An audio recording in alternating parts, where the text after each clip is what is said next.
In certain apartments, he used to get called at 2, 3 in the morning. And yet, in all of that, he used to make time for his family, he used to make time to take us out, make time for church activities. He used to make time to help out with our homework. But he never imposed himself on us, never said, this is what you have to be, this is what you have to become. And that in Bukhara was a great thing, because in Bukhara, if you were a child growing up, you either were an engineer or a doctor, there was no other options. And for him, in that sort of environment, as a decorated engineer that he was, to be that, have that sort of balance was amazing, and it's quite an inspiration for us. So much was about how much he was able to keep himself in control. He knew how to really make sure and live life to the fullest. And that is why when he retired and came to Bangalore, and we said, you've been so busy all your life, it's going to be tough for you to look for another job when you work as a part-time. And he said, no, I want to rest.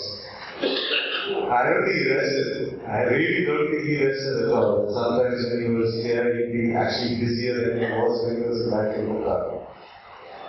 And yet in all of that, it took time. Even as busy as he was with much, as busy as he was in ESM, as busy as he was in all the other ministries he was in, he still had time for making sure that he was with family, he attended events, family get-togethers, he did all of that. He was very organized. I'm sure he must have really ever teaching me that, because I'm kind of a fly by the seat of your pants, last minute guy. Whereas he was really, really organized, down to the last detail. They talked about how he was that in Daphne, and I remember about 3 years ago when we were going for a wedding in Korea, and he said, I'll take care of the bookings. And he didn't just do the bookings, he didn't just book the tickets. There are 25 of the story. He booked the tickets and he figured out which seat each person should sit on. All the children should be on the upper berths, or the senior people on the lower berth, or the families together. Because if you book, you just get signed berths. He figured out which berths you should sit on. And we got to the station and he was giving out a little chips paper and saying, okay, you're on this seat, you're on this seat. It was amazing, the amount of organization that we had. And that helped us to be really, really focused in the way that he lived, committed to the last in everything he did. As part of the church choir, as part of the Lord, there was so much that he did for us, so committed he was. We knew for sure that we had a program, he was there. We used to talk about the fact that we should have probably made him the manager for the Lord, because he was so concerned. He used to say, you guys sing well, but you hardly get anybody into the seats. Probably if he had more time, we could have asked him to do that for us. But he was so committed, and that is just for us. And in everything he did it with complete and total dedication. He was outgoing, and we all know that. He took time to speak to people. He took time to get to know people. People, as they've been coming over the last few days, they've said, he's one of the few people who actually take time to talk to us. Right?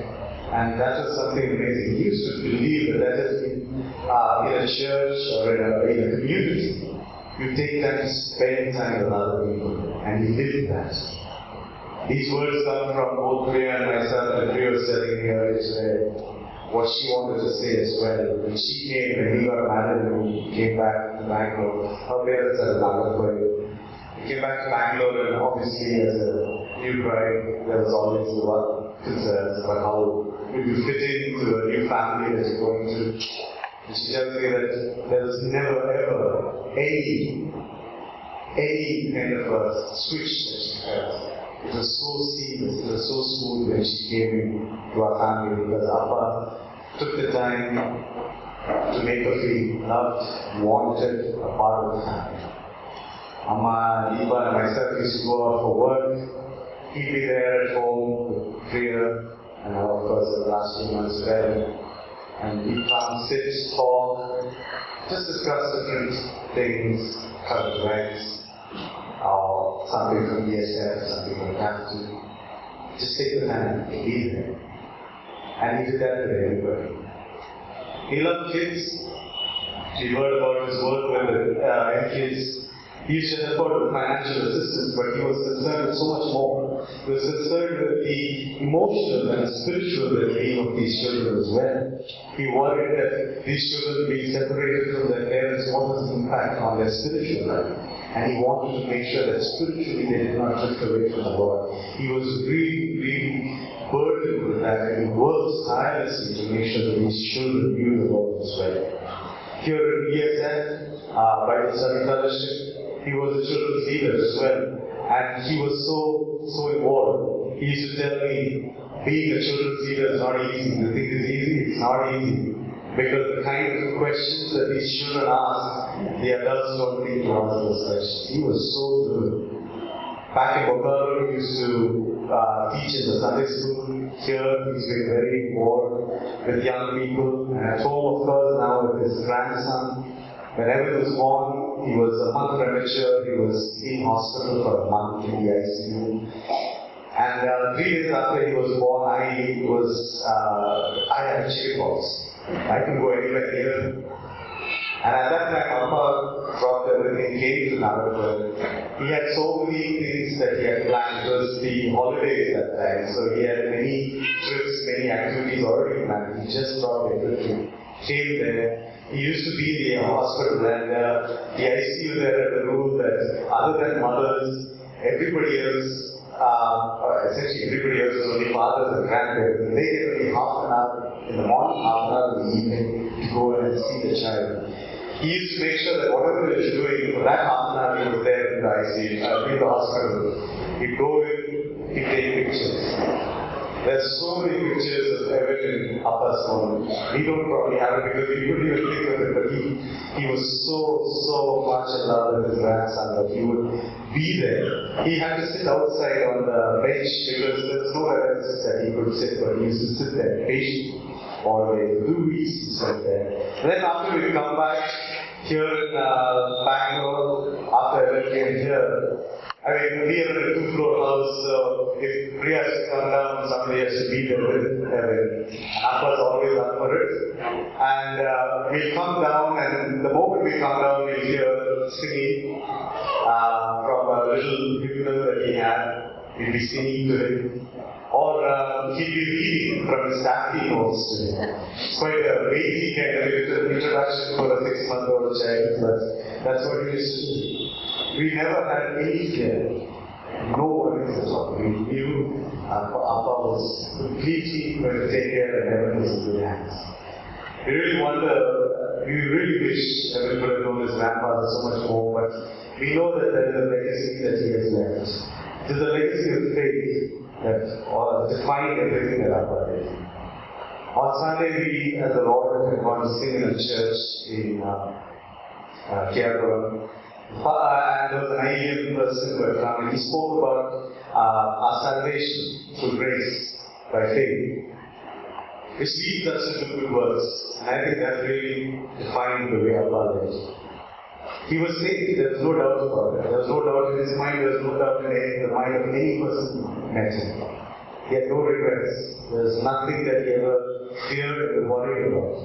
But he was not satisfied with that. He wanted to show that to people. And he lived his life in good works. The way he lived. In the activities he did, but there was a deep hunger for the word which manifested in his desire to learn in seminary that he enrolled himself in family, Bible study, constantly looking to learn about the Lord. And then using that knowledge to then go out and do good in the lives of humanity. As I was thinking about this evening's service and what I would say, there was one verse that kept coming into my mind. It's from Philippians 1:21 that Paul says these very powerful words. For to me to live is Christ, and to die is gain. And I think that is in one line exactly what that was. He lived for Christ, and in his death it is a great loss. But he has gained because he is now with the Lord that he has served so faithfully all his life. And that is what gives us the confidence, that is what gives us the courage, that is what gives us the comfort in this very difficult time. So there is much we have learned from Appa in his life. Me and all of us as a family family will hope to be even part of what he was. Because we know that if we are even part of what he was, that is quite something to boast about. Something that he never did. He left all the boasting for others to do on his behalf. We hope that we can be like you, Papa, and we look forward to continuing the legacy that you have given. At this time, I'd also like to thank so many people. The last 3 days have been extremely difficult with the whole suddenness of how everything went down. And I was just talking to Amma and Priya and all of us, we were just saying, in the last 3 days, so many things that got done that we didn't even know, that we didn't think about. When we came back to the hospital, we had no idea what to do next. And yet, one by one, things got done. And that is only because the Lord worked so marvelously through people that He sent at the right time to be with us, to comfort us, to support us, to encourage us. People from our family who came immediately to be with us, our friends here from the church, our pastor, we like to thank you, Pastor, as well, for coming right away, spending time. Lancelot Uncle who was there, Viru, Bernard John was there as well. But these are just a few names. There were many, many other faithful who came, sat, spent time. That means more to us than anything else. It's not the words that will linger, but it is your presence that we will remember and cherish as we go forward. Thank you. Thank you for taking the time to be with us. Today evening, for us, is not a time of grief. It is a time for us to celebrate Appa's life. And we hope that you will continue to join with us in celebrating his life, not just today, but every single day. As Bishop Rajkumar said, as Uncle Gabriel, Appa is gone in flesh, but in spirit he is living on amongst us. He is alive. And we will seek to live the way he lived. He expected us to live. We will live that way. He really loved the youth as well. A few weeks ago, there was a little flash mob that the youth did, and he loved that. He absolutely was blown away. He was raving about it back home. He's been a great supporter of the youth, and at this time I'd like to call the church to come up and give us a special song.